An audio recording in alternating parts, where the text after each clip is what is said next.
పోతుందా పోదా? అంటే చూడండి, మనం పని చేసినా చేయకపోయినా ఎనర్జీ అనేది ఖర్చు అవుతూనే ఉంటుంది, ఎక్కువ తక్కువ అనేది ఉంటుంది.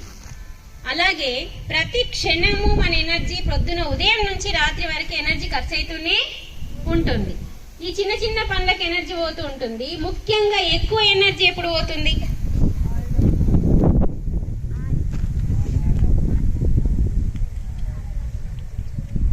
ఎక్కువ ఎనర్జీ మనం మాట్లాడినప్పుడు కాకుండా, మనం పనులు చేసినప్పుడు కాకుండా, ఆడినప్పుడు కాకుండా, పాడినప్పుడు కాకుండా, చదివినప్పుడు కాకుండా ఎక్కువ ఎనర్జీ వేస్ట్గా పోయేది ఎప్పుడు? మైండ్కి మెదడుకి మేత పెట్టాలి.